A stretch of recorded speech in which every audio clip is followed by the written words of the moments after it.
Hello everyone. True IAS and PCS में आप सभी का स्वागत है। सेवेंथ क्लास की ज्योग्राफी की जो एनसीईआरटी है उससे अभी तक हम लोग 5 चैप्टर देख चुके हैं। लास्ट चैप्टर हमने वाटर देखा था which was related to the broader topic of geography oceanography. इस चैप्टर के अंदर हम लोग बात करते हैं natural vegetation and life wild life के बारे में। Natural vegetation and wild life basically दोस्तों क्या है कि अलग अलग तरह के जो आपको टर्म्स सुनने को मिलती हैं, tropical, deciduous forest, temperate evergreen forest, grassland, ये बेसिकली इनके बीच में डिफरेंसेस क्या है। और जब हम ऐसी वेजिटेशंस की बात करते हैं तो हमें किस प्रकार के यहाँ पे फॉनल लाइफ और फ्लोरल लाइफ देखने को मिलती है, क्या क्या वाइल्ड लाइफ प्लांटेशन क्रॉप्स वगैरह यहाँ पर हमें देखने को मिलते हैं, किस किस प्रकार के ट्रीज देखने को मिलते हैं। और अलग अलग यहाँ पर जो क्लाइमेटिक जोन्स होते हैं जहाँ पर बरसात हो रही है, सूखा पड़ा हुआ है, तो वहाँ पर वाइल्ड लाइफ का एक अनुमान कैसे लगाया जा सकता है। जैसे हम सबको पता है कि ग्रासलैंड्स में जहाँ पर सिर्फ घास है बड़ी बड़ी, वहाँ घोड़े मिलेंगे, वहाँ कैमल मिलेंगे। तो कैमल एवरग्रीन फॉरेस्ट के अंदर क्यों नहीं मिलेंगे? तो ये जो चैप्टर है ये ज्योग्राफी से कम रिलेटेड है। ये आपके एनवायरनमेंट प्लस साइंस, साइंस और एनवायरनमेंट वैसे भी हमेशा साथ चलते हैं, प्लस ज्योग्राफी, ये चैप्टर कुछ ऐसे रिलेटेड है। And this is one of the very important chapter. यहाँ पर प्रिलिम्स के अंदर इस चैप्टर से यूपीएससी एनेक्डोट्स देता हुआ आया है। एनेक्डोट्स कैसे? वो ना इतने प्यार से कहानी प्रेजेंट करेगा जैसे पता नहीं क्या ही पूछ रहा हो, और थोड़ा बहुत भी अगर इंसान पढ़ रखा हो ना तो वो 2 नंबर फ्री के ले जाए। कहता है you are walking in a forest, जहां पर सनलाइट आ रही है, आप वहां पर चल रहे हो, कूल ब्रीज आ रही है, बदल बगल से स्ट्रीम्स बह रही हैं, ये प्रकार के आपको जानवर मिल रहे हैं, तो बताओ आप कौन से तरह के फॉरेस्ट में खड़े हुए हो। ऐसा क्वेश्चन एक इसने बिल्कुल से जैसे मैं आपको बता रहा हूँ डिट्टो ऐसा उसने पूछा था। ये एनेक्डोट्स पूछना यूपीएससी को बहुत पसंद है साइंस और एनवायरनमेंट में। ऐसी 2018 में उसने इंटरनेट ऑफ थिंग्स के ऊपर एक क्वेश्चन पूछा था। सैमसंग का एक ऐड आता था। वो एक बच्चा आलसी होता है, उसकी मम्मी उससे कहती है कि तुमने फ्रिज ऑन करा या पता नहीं वॉशिंग मशीन ऑन करी, तो वो फ़ोन से ही सारा लाइट भी जला देता है, वॉशिंग मशीन भी ऑन कर देता है, फ्रिज में पानी को ठंडा करके आइस क्यूब्स भी बना देता है। तो उसने यूपीएससी ने क्वेश्चन दिया कि आप सुबह सोकर उठे हो, आपका अलार्म बजा, आप शीशे में देख रहे हो कि आज आपको दिन का क्या क्या शेड्यूल करना है, आपने गीजर चलाया, गीजर से आपकी फ्रिज भी ऑन हो गई, फ्रिज को खोलने गए तो आपकी वॉशिंग मशीन हो गई, बताओ ये कौन सी प्रक्रिया है? उसका नाम होता है इंटरनेट ऑफ थिंग्स, आईओटी। जब आप एक जगह से बैठे बैठे, मतलब मान लो मैं किसी चीज को अगर जैसे मतलब मान लो मैं अपने इस स्पीकर को डबल टैप करूं तो हो सकता है मेरी वॉशिंग मशीन ऑन हो जाए, 3 बार टैप करूं तो हो सकता है मेरी फ्रिज ऑन हो जाए, एक बार ऑन करा तो मेरा लैपटॉप ऑन हो जाए। ये जैसे एलेक्सा होता है ना, एलेक्सा, वैसे ही जो आपके घर के काम, Alexa turn turn off the lights, turn on the lights, turn off the TV Alexa, ठीक है। तो जैसे ये जो इंस्ट्रक्शन है, this is internet of things. ये एनेक्डोट्स यूपीएससी को पूछना बहुत पसंद है। एनेक्डोट क्या होता है? कहानी, कहानी के बेसिस पर आप लॉजिक बताओ। वो कहता है कि हम आपको सारी हिंट दे रहे हैं, क्या इसको जानते हो, पिछले 365 दिन में इसको सुना है क्या? ऐसे ही है चैप्टर, ठीक है। इसको बहुत ध्यान से समझना। सबसे पहले 7th क्लास की एनसीईआरटी है, एक कहानी से शुरुआत करते हैं।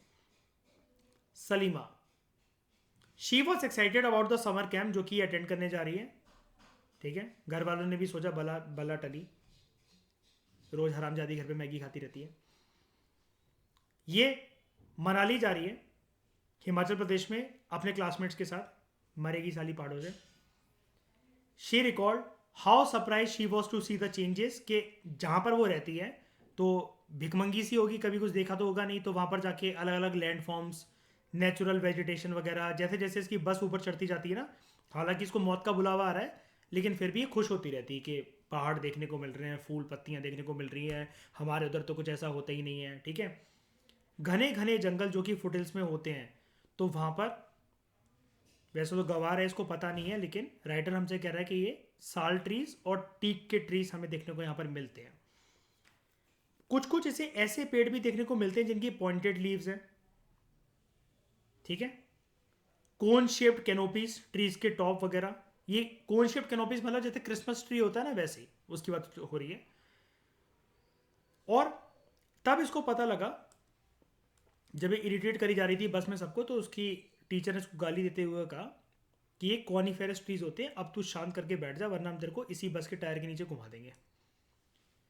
She noticed Bloom of bright flowers on tall trees, बड़े बड़े पेड़ों पर भी फूल लगे हुए हैं। और ये जो फूल थे, ये थे, इसका नाम देखना, रोडोडेंड्रॉन्स, ठीक है। इसको वैसे कहते हैं रोडोडेंड्रंस, ठीक है, आप रोडोडेंड्रॉन्स भी कह लो, कोई दिक्कत नहीं है, ये है कुछ वो फूल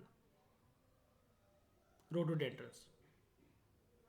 वो मनाली से रोहतांग पास की तरफ जा रही है। She saw that land was covered with short grass, और कुछ कुछ जगह पर बर्फ भी है। घास छोटी हो गई, जितनी अभी तक प्लेन रीजन्स में थी जहाँ से उसे ट्रैवल करना शुरू करा था, और प्लेन रीजन में बर्फ देखने को नहीं मिलती थी, यहाँ पर बर्फ देखने को मिली, तो पागल हो गई कि बस रोको, मैं तो वो बनाऊंगी स्नोमैन। मैं आपको एक ये चीज़ दिखा देता हूँ। ये कुछ ऐसा दिखता है, रोडोडेंड्रंस ऐसे होते हैं ये।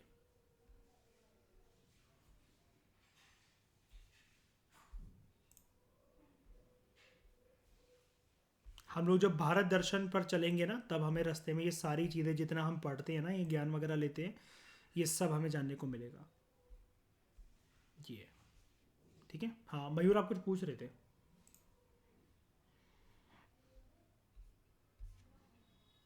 हाँ हाँ हाँ, माउंटेन्स के नीचे जो भी जगह है, मतलब वो फुटेज, अभी उसने बोला ना कि वो मनाली से रोहतांग पास जा रही है, मतलब और ऊपर जाएगी अभी वो, लेकिन वो पहले वो फुटेज पर थी।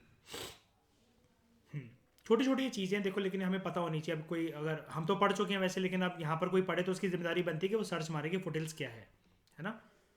मतलब जहाँ से आपको पता है ना कि माउंटेन जहाँ से जस्ट शुरू होने वाला होता है, तो जो प्लेन से माउंटेन्स में जाने का जो टकराव वाला एक जोनल पॉइंट होता है, पॉइंट ऑफ इंटरेक्शन, वो फुटेल्स होता है ना।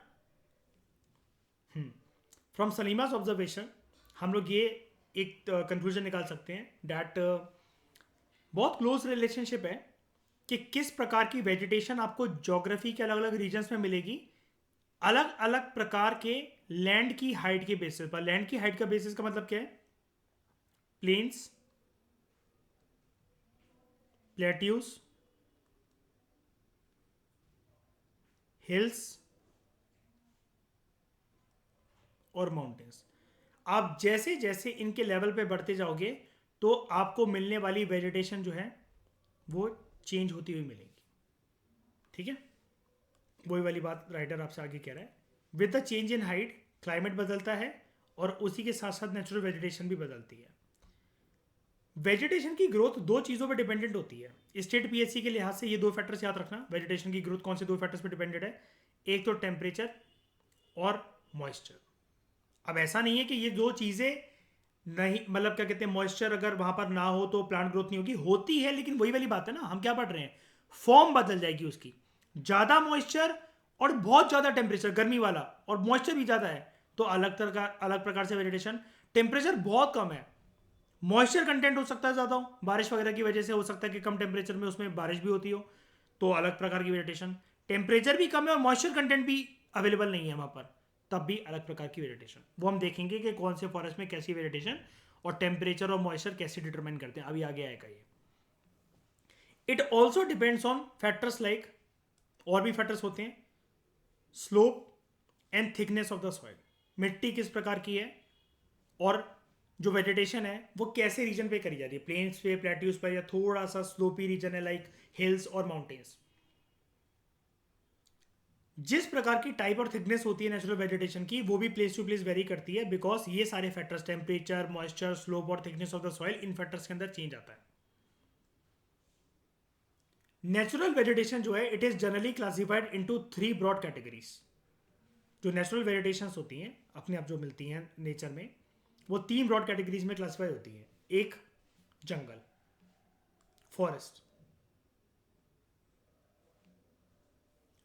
जो कि ग्रो होते हैं जब टेम्परेचर और रेनफॉल जो होते हैं वो बहुत ज्यादा प्लेंटीफुल मात्रा में अवेलेबल हो to support a tree cover.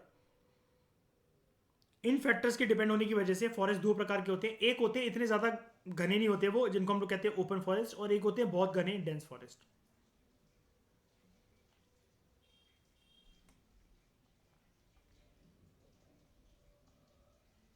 फिर होते हैं grasslands, which grow in region of moderate rainfall, जहाँ ठीक ठाक बारिश हो जाती है, कभी कभार भी हो जाए, थोड़ा बहुत हो जाए, ठीक है, वो मॉडरेट रेनफॉल वाली कंडीशन है, वहाँ होते हैं ग्रासलैंड। और फिर होते हैं श्रब्स, थॉर्नी श्रब्स और स्क्रब्स जो होते हैं वो ड्राई रीजन में ग्रो करते हैं। अब ये थॉर्नी का मतलब क्या है? थॉर्न्स क्या होते हैं? कांटे, ठीक है, थॉर्न्स।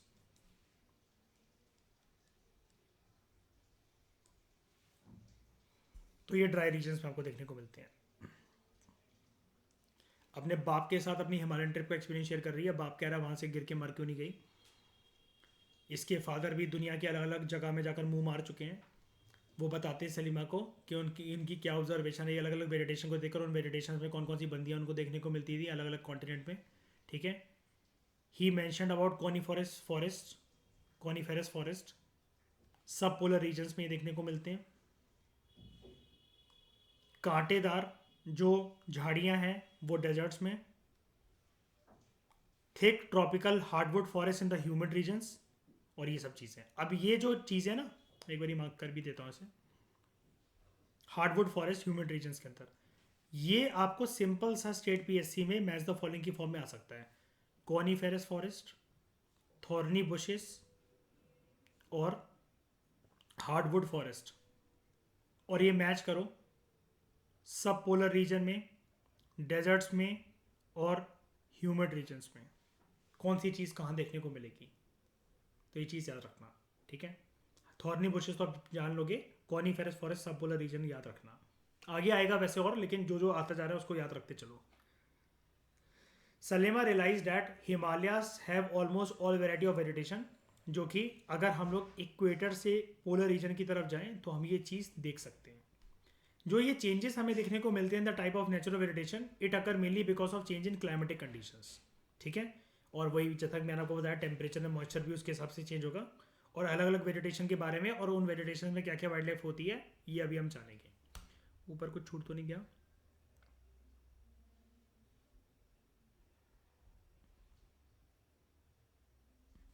ठीक है, बात करते हैं नेचुरल वेजिटेशन में सबसे पहले फॉरेस्ट की। और फॉरेस्ट के अंदर बात करेंगे हम लोग ट्रॉपिकल एवरग्रीन फॉरेस्ट, सबसे पहले टाइप ऑफ फॉरेस्ट। वर्ड को तोड़कर देखते हैं एक बारी। ट्रॉपिकल,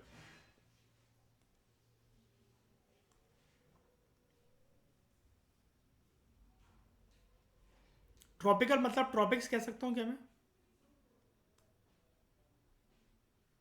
इतने हिस्से को मैं ऐसा कह सकता हूं दैट दिस इज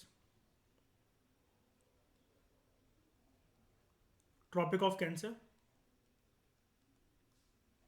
एंड ये ट्रॉपिक ऑफ कैप्रिकॉन। बीच में से एक लाइन बना देते हैं,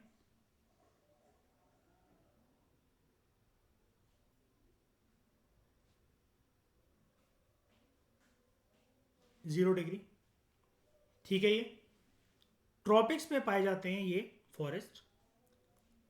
अब ये एवरग्रीन इसलिए होंगे ना शाइनी, क्योंकि इनको ट्रॉपिक्स में कहीं कहीं जगह पर ह्यूमिड कंडीशंस भी बहुत ज़्यादा रहती है, मॉइस्चर कंटेंट बहुत ज़्यादा रहता है और बारिश भी होती है। बताओ मयूर, है कि नहीं ऐसा? बारिश होती है ना बहुत ज़्यादा अर्पित ट्रॉपिक्स में। मतलब अगर सूरज की किरणें अगर यहाँ पर पड़ रही हैं तो फिर बारिश भी बहुत ज़्यादा होती है, ह्यूमिड कंडीशन भी उसके साथ एग्जिस्ट करती है ना। हम लोग हमेशा क्या वर्ड यूज करते हैं? हॉट एंड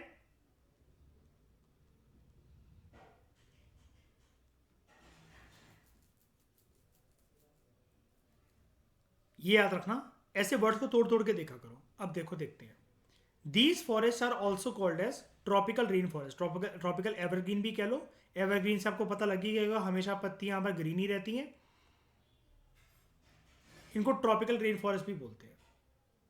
ये जो थिक फॉरेस्ट होते हैं, घने जंगल ये जो हैं, ये हमें उन रीजन्स में मिलते हैं which are close to equator and close to tropics. इसलिए मैंने आपको डायग्राम बनाया था। These regions are hot and they receive rainfall throughout the year. अब कई लोग ये बोलते हैं गर्म है तो फिर रेनफॉल कैसे होती है? भाई लोकेशन देखो, लोकेशन, ज्योग्राफिकल लोकेशन, ट्रॉपिक्स। सूरज की किरणें अगर यहाँ पर डायरेक्टली पड़ती हैं तो हमें इतना भी पता है कि यहाँ पर ह्यूमिडिटी वाली कंडीशन, रेनफॉल वाली कंडीशन बनती हैं, क्योंकि इवेपोरेशन भी उतनी जल्दी जल्दी होती है मयूर, है ना। फिर बादल में पानी भी उतनी जल्दी जल्दी आता है कंडेंसेशन वगैरह की वजह से, जो कि फिर बारिश बारिश करता है। As there is no particular dry season, ये उन रीजन्स में पाए जाते हैं यहाँ पर कोई ऐसा कुछ ये नहीं है कि इतने इतने से इतने महीने तक ड्राई रहेगा। यहाँ पर जो पेड़ होते हैं वो अपनी पत्तियां कभी गिराते ही नहीं है, they do not shade there leaves all together. और इसलिए इनको कहा जाता है जब वो पत्तियां ही नहीं गिरा रहे, इसलिए ये है सदाबहार एवरग्रीन। अभी मैं आपको पढ़ाऊंगा इसका मतलब क्या होता है। क्या कोई आप में से अभी मतलब जानता है कैनोपी का? कैनोपी का क्या कोई मतलब जानता है? हाँ, क्या होता है कैनोपी का मतलब? Yes, let me check. हमने यहाँ पर था, कहाँ था वो? नहीं, वो 6 क्लास में था, मैंने आपको जो ज्योग्राफी का वो करवाया था। ठीक है, कैनोपी को मैं ऐसा कह दूं, क्या ये टॉप का ये जो कवर होता है ऐसा, अनुज, पॉइंटेड लीव्स जो होती हैं, it is like in Christmas trees. Side में क्या कहोगे आप कैनोपी को? अगर कैनोपी है किसी चीज की तो क्या मैं ये कह सकता हूं कि हाइट भी होती है उस चीज की? बताओ, है ना?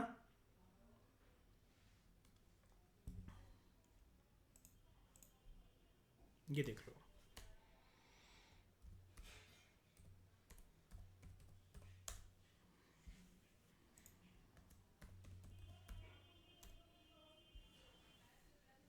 ऊंचाई जो पूरी तरीके से ढका हुआ है, अगर आप नीचे से देखोगे ना पूरी तरीके से ढका हुआ है। हो सकता है पत्तियां कैसी भी हो, पॉइंटेड हो ना हो, घना है लेकिन पूरी तरीके से।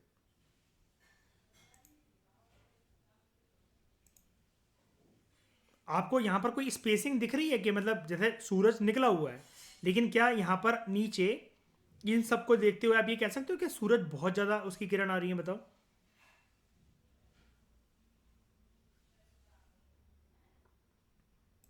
ये देखो,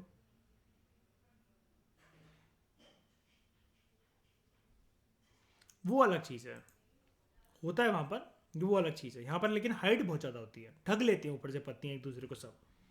thick canopies of the closely space trees. और ये क्यों होता है अभी देखो ना, ये फिनोमेना में क्यों देखने को मिला, ये सारा का सारा ढका क्यों हुआ एक दूसरे से? बिकॉज चिपक रहे हैं पेड़ आपस में, क्लोजली स्पेस्ड ट्रीज, जो कि सनलाइट को अलाउ ही नहीं करते हैं to penetrate inside the forest even in day time. दिन है देखो अच्छा खासा यहाँ पर, दिन है देखो अच्छा खासा यहाँ पर।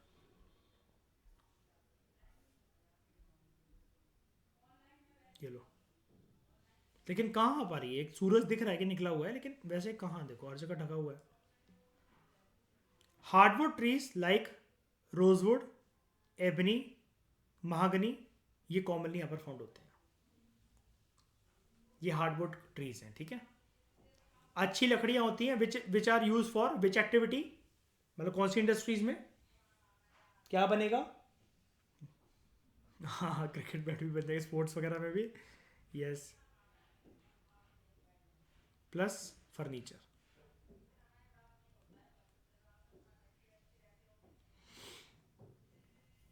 मैंने आपको कल परसों की किसी की क्लास में बताया था ना, मैंने वो एम्पायर डिसीजन रिव्यू सिस्टम, यूडीआरएस वाली बात।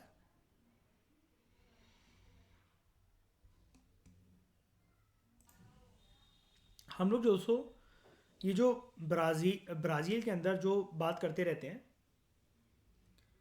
अमेजन फॉरेस्ट की, तो याद रखना अगर ये कल को आ जाए, वैसे तो हमेशा सबके ज़बान पर एक नाम रहता ही है कि अमेजन के रेन फॉरेस्ट। ये जो अमेजन के जो फॉरेस्ट हैं उनको ना लंग्स ऑफ द अर्थ कहा जाता है। ये ट्रॉपिकल एवरग्रीन फॉरेस्ट है। Country Brazil. इधर कोई भी छेड़छाड़ हो जाए ना, कोई भी फॉरेस्ट फायर वगैरह हो जाए, दिल दहल जाता है पूरी दुनिया का। These are considered as lungs of the earth. क्यों? क्योंकि सबसे बड़ा फॉरेस्ट कवर कहां पर है पूरी दुनिया में एक साथ? यहीं पर। एनाकोंडा, मूवीज भी देखी होंगी, सांप भी देखा होगा, अजगर जिसको कहते हैं हिंदी में। One of the large world's largest snake is found in tropical rain forest. ये ट्रॉपिकल रेन फॉरेस्ट में मिलते हैं। It can kill and eat a large animal such as crocodile, crocodile तो छोड़ो, भैंस वगैरह तक खा जाता है।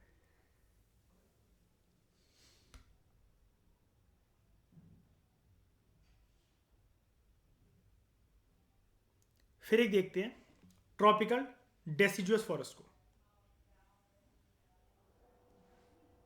Tropical deciduous forest, tropical deciduous forest जो होते हैं ये मॉनसून फॉरेस्ट होते हैं। काफ़ी लार्ज पार्ट में ये आपको हिंदुस्तान में मिल जाएंगे, ऑस्ट्रेलिया के नॉर्दर्न पार्ट में देखने को मिल जाएंगे, और अमेरिका के सेंट्रल पार्ट में देखने को मिल जाएंगे, सेंट्रल अमेरिका में। यहां पर सीजनल चेंजेस होते हैं, ऑब्वियसली बात है, मॉनसून कहीं पर ये पूरे साल तो टिका नहीं रहेगा जनरली, ठीक है। These regions experience seasonal changes.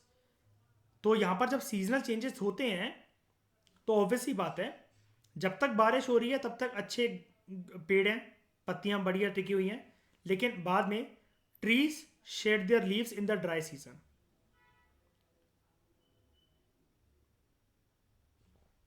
और यहां पर क्यों करती हैं ट्रीज अपनी जो पत्तियां क्यों गिराती हैं? To conserve water. क्योंकि ज्यादा पत्तियां अगर पेड़ के साथ चिपकी रहेंगी तो सबको क्या चाहिए ग्रीन रहने के लिए? मॉइस्चर कंटेंट, पानी। और जितनी कम पत्तियां होंगी तो पानी की रिक्वायरमेंट उतनी कम। और ड्राई सीजन में पानी ज्यादा मिलेगा कि कम मिलेगा? कम मिलेगा। ऐसे लॉजिक सोचा करो, आंसर सारे से निकल जाएंगे आपके सामने। क्या? नहीं, ऐसा जरूरी नहीं होता ये। होता हो उधर भी सकता है ये। उधर डिपेंड करता है कि यहाँ पर बारिश वगैरह हो रही है और फिर बारिश होने के बाद फिर वहां पर ड्राई सीजन भी पड़ रहा है। इंडिया में जैसे है ना, अब मैं कहूँ कि जैसे नॉर्थ ईस्ट है, वहाँ बारिश होती रहती है होती रहती है, ड्राई नहीं पड़ता वहाँ। लेकिन सेंट्रल इंडिया पड़ जाता है dry. Hardwood trees found in these forest are sal, teak, neem and sheesham. आपको पता होगा वन ऑफ द कॉस्टली लकड़ी होती है हमारे देश में, शीशम की लकड़ी फर्नीचर कंटेंट के लिए यूज होती है। दीमक भी नहीं लगता आसानी से इस पर। Hardwood trees are extremely useful for making furniture, transport and construction materials. कौन कौन से आपको फौना यहाँ पर देखने को मिलेगा? कौन कौन से जो यहाँ पर स्पीशीज होते हैं एनिमल्स की, वो कौन कौन से मिलते हैं आपको यहाँ पर? टाइगर, लायंस, एलिफेंट, लंगूर, मंकीज। ये कॉमन एनिमल्स हैं इस रीजन के। आपको करना क्या है, सारे के सारे ये जो वेजिटेशन के बारे में आप जो पढ़ रहे हो, आपने यहाँ पर आप लिखो, जैसे आपने ऊपर पढ़ा tropical evergreen forest, tropical deciduous forest, इसकी टेबल बनाओ आप अपने A4 शीट्स पर। आप यहाँ पर लिखो कौन कौन से रीजन में ये पाए जाते हैं, यहाँ पर जो ट्रीज होती हैं उनका नेचर कैसा होता है, प्लस लीव्स का नेचर कैसा होता है, यहाँ पर पेड़ पौधे कौन कौन से मिलेंगे, फ्लोरा, यहाँ पर जानवर कौन कौन से मिलेंगे, फोना। और एक कॉलम बना देना अगर कोई स्पेशल फैक्ट आपको इसके बारे में, किसी एक के बारे में अगर पता हो तो वो कॉलम भरे तो भरे, कोई बात नहीं, लेकिन अगर किसी में आया तो स्टार मार्क लगाकर एक वो स्पेशल फैक्ट लिख देना। आपके पास सिर्फ पूरे के पूरे टॉपिक के लिए PMFIS प्लस ज्योग्राफी का ये वाला चैप्टर और हायर स्टैंडर्ड में पूरा का पूरा बस एक ही A4 शीट पर ये पूरा का पूरा टॉपिक समा जाएगा हमेशा के लिए, हमेशा के लिए। मेंस में तो देखो इससे कुछ आना नहीं है, लेकिन प्रीलिम्स में आपकी काफ़ी हेल्प हो जाएगी, आप कंफ्यूज नहीं होगे। क्योंकि यहाँ पर देखो कल को जैसे ग्रासलैंड आएगा, कुछ और ऐड हुआ, ठीक है। नीचे देखो ये forest, temperate evergreen forest, temperate evergreen forest, तो आप उन सब के बारे में यहाँ पर ऐसे कर करके कॉलम कर लो। और अंकिता, आप ये लेक्चर जो सुन रहे हो तो मैं आपको बता दूं, तो आप जैसे अलग अलग कलर्स यूज़ करते हो वो भी एक अच्छी चीज़ है कि इसको एक अलग कलर दे दो, इसको अलग कलर, इसको अलग कलर, ताकि आप डिफ्रेंशिएट कर लो। एक ही A4 शीट के अंदर अंकिता आप सारा का सारा यहाँ पर वाइंड अप कर सकते हो, ठीक है। और वो मुझे भी सेंड कर देना।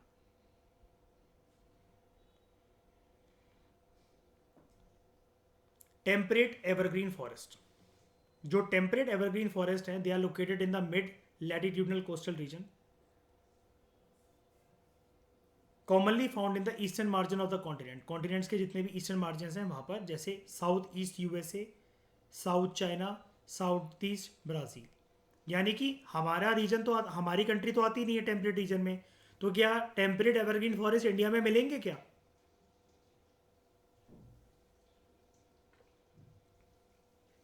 बताओ, हाँ कि ना? नहीं। यहां पर दोनों प्रकार की लकड़ियां होती हैं, हार्डवुड भी, सॉफ्टवुड ट्रीज भी, लाइक ओक, पाइन, यूकेलिप्टस।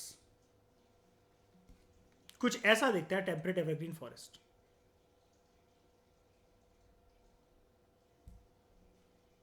तो इस डिस्कशन में दोस्तों फिलहाल इतना ही। Thank you very much for discussion.